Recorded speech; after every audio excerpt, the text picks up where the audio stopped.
Good afternoon, everyone. My name's Paul Lindstrom. I'm on the CEDA State Council and also the Managing Partner for PwC here in Brisbane. It's my great pleasure to moderate today's discussion with the Premier. And we'll be taking questions from the floor during this process. First of all, Premier, congratulations on the address. Thank you. A very positive address, I must say. And talking of positivity, I think there's been some good stories, and you've highlighted a couple of them in the Queensland economy. Business confidence the last 3 months has been increasing. Also, I think GSP or the ABS stats have shown that Queensland economy is the fastest growing in the last 3 months of all the states, which is great news. When you reflect on your first 8 months as Premier, I mean, what have been some of the highlights for you? Well, every day is a highlight, you know, I think from what people have seen very clearly is that our budget has delivered on our election commitments. So we talked very clearly about improving frontline services, delivering in the fields of health and education. I promised that it would be measured. I also promised that we would be a consultative government, and we've done that. We have been consulting with people. We have been taking our time to get the policy framework right. And that is the way it has been done at a federal level in the past and the way it's been done at a state level in the past. And I think some people forget that.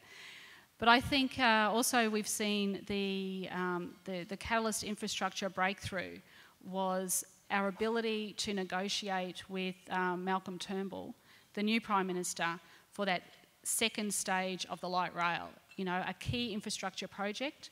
And the Deputy Premier, Jackie Trad, will be launching the infrastructure plan early next year, and a draft will be out later this year, once again, to give people a firm, clear picture of where we see our government and our state's priorities over the next 5 to 15 years.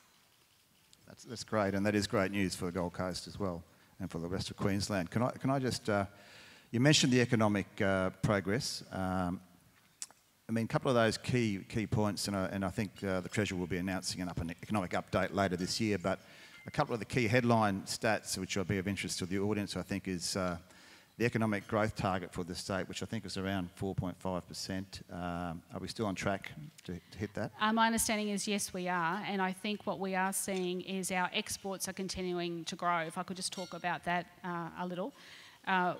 When I have been on these trade missions to Singapore, the US, and more recently Japan and China, we are going to see a massive increase in our exports. The LNG industry is, of course, leading that way, but there is so much interest in the way in which Queensland is now diversifying our economy. And like I said, we will rely on those traditional strengths of agriculture and coal and our resources industry. But my government's Advanced Queensland plan is clearly about diversification.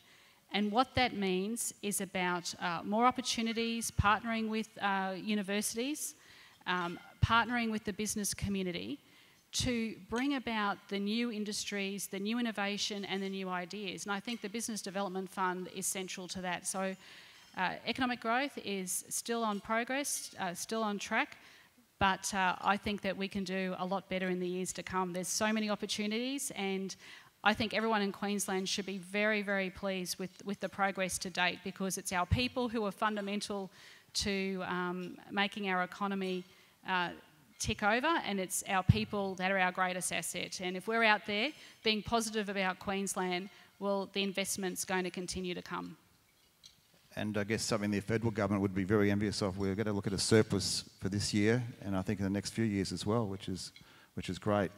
Absolutely, and the Treasurer was very committed about the surpluses, and they will be detailed in the report that will be coming down very shortly. When you think of the broader economy, and I know you've got a very ambitious program around creating employment, and I think our employment rate is still 6.5%, somewhere around there as a state. But there are pockets, and particularly in the regions where the unemployment rates are in the 9%. You know, Townsville, Outback Queensland, Wide Bay, to name a few. I mean, what are you doing for the regional Queensland? Well, one of the reasons that the Treasurer is not here today is that he's actually hosting a series of economic forums, jobs forums, up and down the coast. So he'll be in Rockhampton talking about that. But we recognise that unemployment has been high in regional areas, and that's one of the reasons we wanted to bring skilling Queenslanders for work back in. For example, in Bundaberg alone, the $1 million investment there will help create 300 jobs. But people shouldn't underestimate either our payroll tax deduction for new apprentices. When I was in Bundaberg at our community cabinet, Lloyd came up to me and said, I just want to thank your government. I've been able to put on 3 new apprentices. And if that's happening around the state, that's another sign of confidence that people are employing apprentices. I do acknowledge that the people out west are doing it really tough, and if anyone's been out there recently and heard firsthand the stories from people, they are going through the toughest of times. And what they said to me is that what they don't want is people from, for example, the southeast sending out food parcels. They actually want you to go and spend in their communities. So that's why Minister Kate Jones and I announced an outback tourism campaign to encourage people to get out to those communities and spend money. And we're working very closely. We had $40 million in our budget for Western Roads infrastructure, and what that means is that local people can get local jobs to build the roads that are needed in these networks. But we're going to continue to focus on the regions. So you'll see that my government's very firmly committed to a new Townsville stadium, and I did say to Malcolm Turnbull that he better get on board with that idea or he won't be very popular in North Queensland. What did he say to that? He's giving it some serious consideration. I've threatened to send Jonathan Thurston down there to put the case. But look, you know, in all seriousness, that new stadium and entertainment precinct will create jobs. And what is needed in our regional communities is jobs. The Biofuels Cabinet Subcommittee that I'm taking to Mackay on Thursday, and I'll have the mayors with me as well, this is about how we can create a brand new industry. And we've got sugar seats right up and down the coast, so this is an employment opportunity for them. And with this economic summit I'm hosting in Cairns in November, and this is the first time this has been done. So this was an idea I had which I took to my cabinet about when I was travelling overseas on the trade missions, it struck me very clearly that there was an appetite for investment, and people were saying to me, what are some of the opportunities in Queensland? And if we look at China, the growing middle class, we know that they have an appetite for more beef exports, for more agricultural exports. So I thought, how can we capitalise on that issue?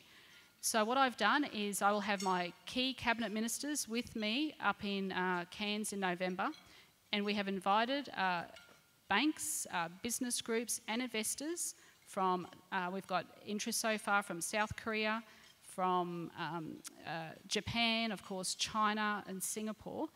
And I remember saying to my Director General, if we can get 50 people in our first year, I would be really pleased. We have over 200 people who have registered for this economic summit, and they want to then go to the summit for 2 days, and then they actually want to go out and see project-ready investments. They're also very interested in our residential settings as well. They are saying to me very clearly that they feel that there's been an overspend in New South Wales and Victoria on the property market, and they're looking for new investments here in Queensland. And tourism investment is another area that we can capitalise on. Talking about investments, and you mentioned the infrastructure plan coming out, we look forward to that, and I think you've also highlighted $10 billion of infrastructure programs in place. I mean, is it a challenge to really get the level of infrastructure investment that you really want to get going, particularly given, you know, the level of debt we've got as a state? And I know we've got a program to get debt down, but I'm interested in your thoughts around, you know, your desire to have new, innovative models, and you know, the market-led proposals is out there, for example. Oh, absolutely. And the Treasurer and the Deputy Premier have been driving this. And what we want to see is we want to be able to work with the private sector about where we can deliver key infrastructure for our state.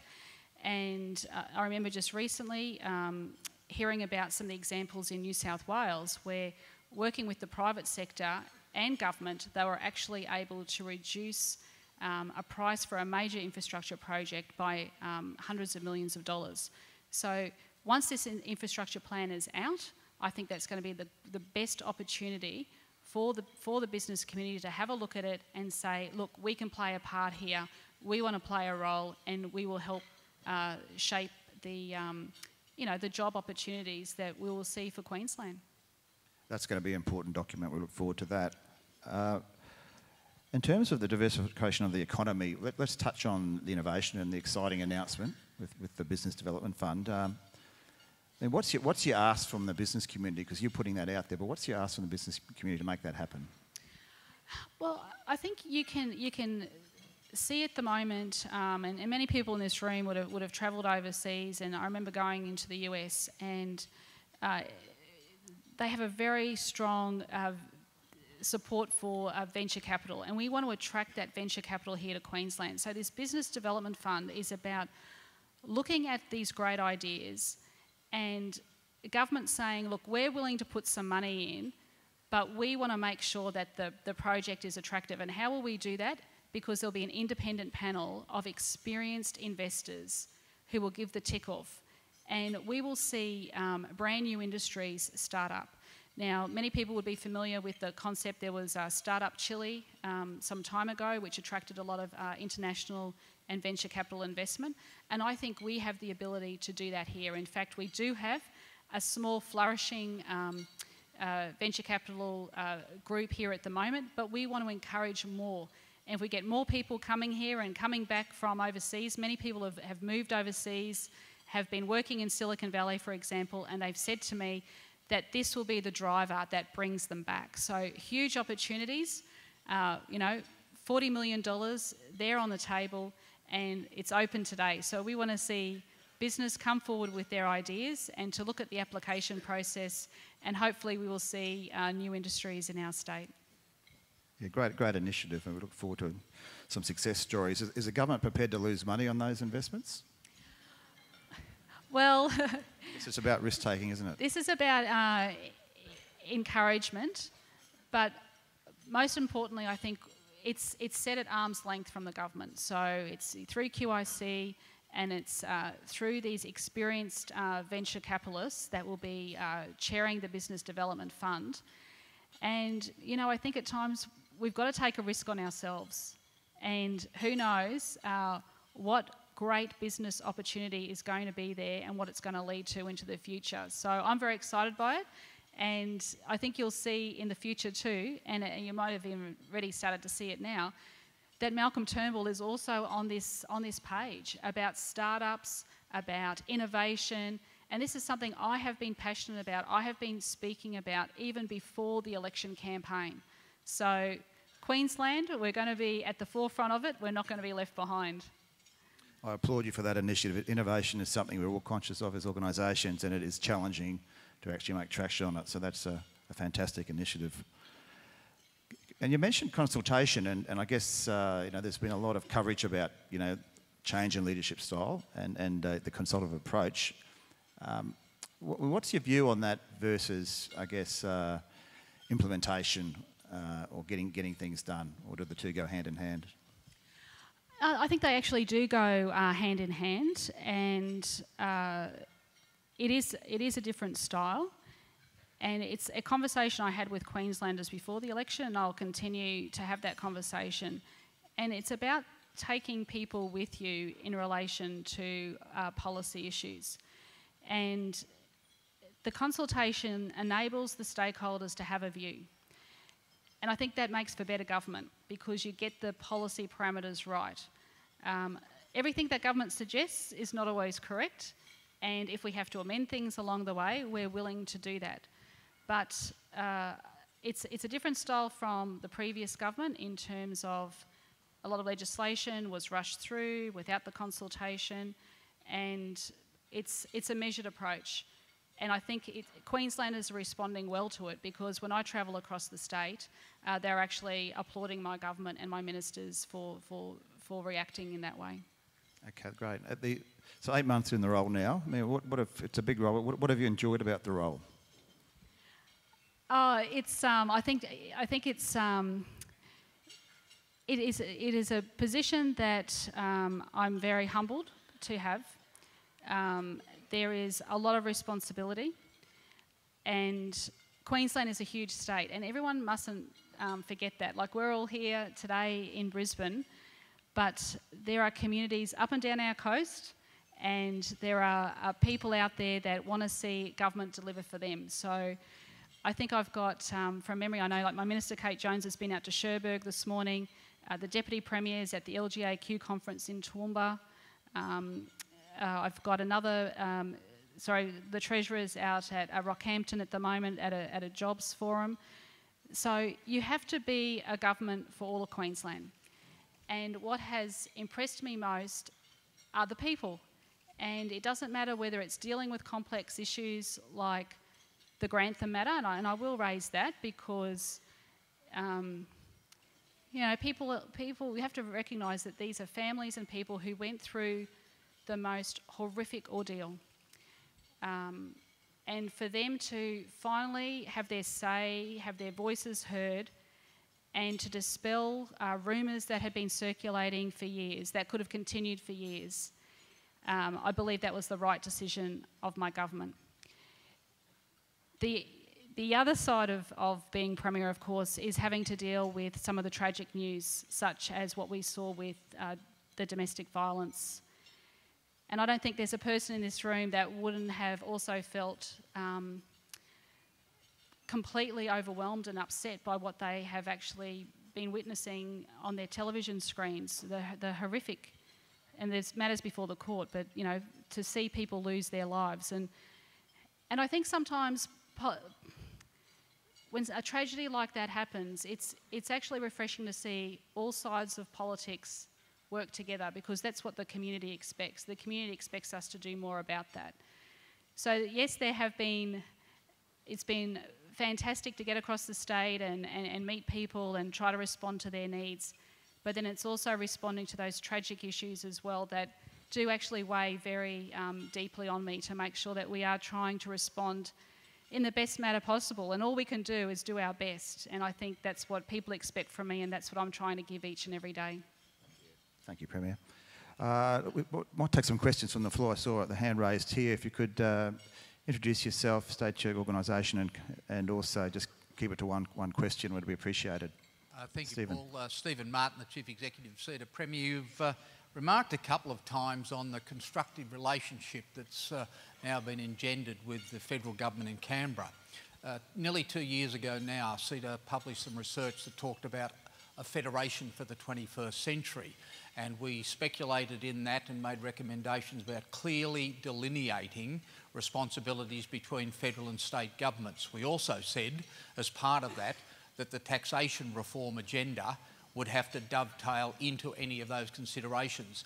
In this newfound spirit of cooperation at the federal level between state governments, I wonder whether you might be able to comment on the views that you have as Premier of Queensland, particularly in respect of any issues associated with taxation reform that might reflect on jurisdictional questions.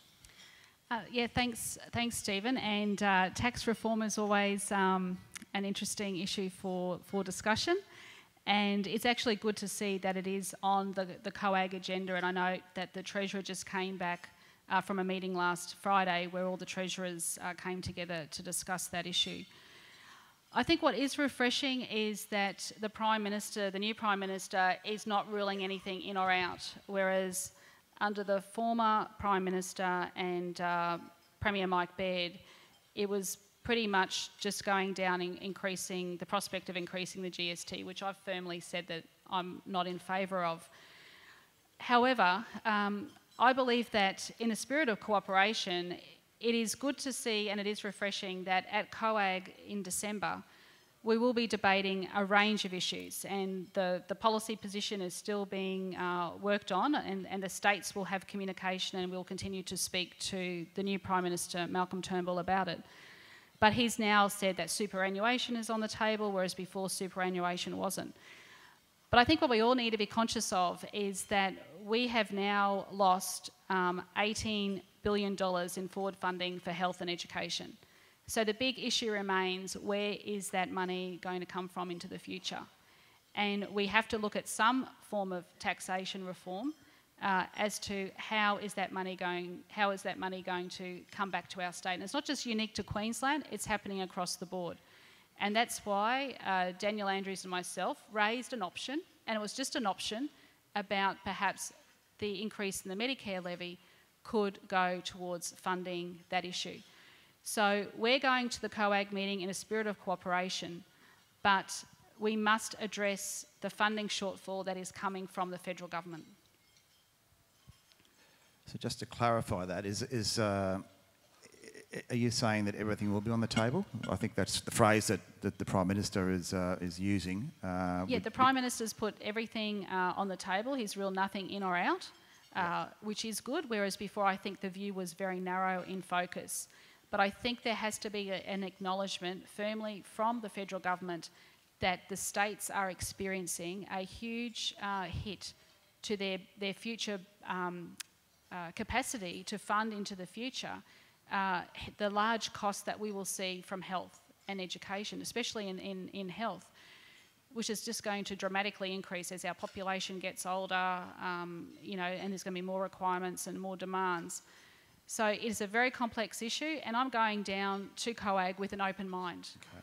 Okay, good. Well, good luck with that. I think there's another question over there. There's two questions. There's one table in the middle there first. Jan Thomas, University of Southern Queensland. Thank you very much, Premier, for your address. You've spoken briefly about coding and robotics as part of your education reform. Thank you very much for that. Just wonder if you might be able to comment more broadly on education, and particularly given that there's been rapid increase in attainment across OECD countries, and in particular increased attainment in developing nations. I'm just wondering whether we're doing enough to ensure that Queensland keeps up with our competitor nations around education more broadly. Yes, and as I mentioned earlier in my address, that the discussion paper that we've put out about coding and robotics will actually go onto the national agenda of COAG. And once again, it is interesting to note that Malcolm Turnbull is also speaking about innovation and, you know, Australians being ready for the jobs of the future as well. So I think it's really important that we have that national debate and that national discussion. But once again, we are working very collaboratively with the federal government about where we can improve our educational outcomes. I know that Minister Kate Jones is very passionate about early childhood and making sure that we have the funding there that's needed for early childhood. We've already moved Year 7, it was started under the previous Labor government, Year 7 into high school, which is going down extremely well. And hopefully we'll see our NAPLAN results continue to improve into the future. But there is a big, broader debate that needs to happen, and I might just expand on this if I can, Paul. When Minister Jones and I went to Bulimba State Primary School just last week, the young people, the younger generation, are embracing the digital revolution that's happening. And we need to embrace it as well. But if we want the young students to be ready in 12, 15 years' time to cope with what is going to happen, we're going to lose industries that have been here for years and years and years, because new industries, new startups and new companies will come on board, and we need to be ready and have the skills. So what I'm trying to do is position Queensland to be at the forefront. But I think what you'll also see is Malcolm Turnbull is trying to position Australia. And if we can work cooperatively, then there is only going to be benefits that come from it. Now, I was recently in Japan, and I went to SoftBank, and they have some new robot technology that's happening, which is basically about teaching students, helping to teach students different languages, for example, in schools, but also helping with aged care, which is another big issue that we're going to confront in the years ahead. And I've actually asked SoftBank to come here to Queensland early next year, and they have accepted my invitation because they are at the forefront of robotics. I think we endorse your comments and your focus on that area. Our own report showed that 50% of jobs will be disrupted in the next 15 years. I think CEDA's research that Stephen referred to confirmed that. So that's great you're focusing on that. I think there was one more question from the floor. Was that still there, or is that's disappeared? I'm just conscious of time as well. Perhaps just ask, if you reflect yourself in 2 years' time, what will success look like for you? Do we keep winning the state of origin? No, seriously. No, success is about delivering on our election commitments, is making sure that we stick to our principles, we stick to our commitments that we've made in our budget, that we deliver on our budget, and that we are out there in a determined way, focusing on the regions, growing the jobs and growing the opportunities. I think another real measure will be, have we increased our exports to our closest trading partners? Have we capitalised on the opportunities that are there before us? And if we can do that, if we can work together, and this is, it can't just be government alone, it has to be working with the universities, working with the business community. There is so much that Queensland has to offer the rest of the world. We can be at the forefront, or we can sit back and let everything pass us by. So I'm trying to position Queensland for that. I'm trying to position our students for the jobs of the future. I'm trying to position the work with the business community, with our business development fund, to start up a whole new wave of startup culture in this state. And I'm also trying to position us in terms of having an infrastructure plan, having delivered the best that we possibly can across the state. And if we can do that, well then, you know, it's onwards and upwards. Thank you, Premier, for sharing your vision and your plan. You've outlined, I think, an ambitious plan for growth, taking the economy in a new direction with the focus on innovation. We look forward to the success of the Business Development Fund. I think that is a great initiative, and it's something that we should get behind as a business community. And I think as leaders here in the forum, you do make a valid point that we are in this together. It's not just about the government. We all have a role to play in promoting and supporting this great state. And having a focus like this and bringing confidence is a very important part of that. On behalf of the audience here and myself, I wish you all the best ahead. And we look forward to seeing you here same time next year. Could you all join me in thanking the Premier for her address?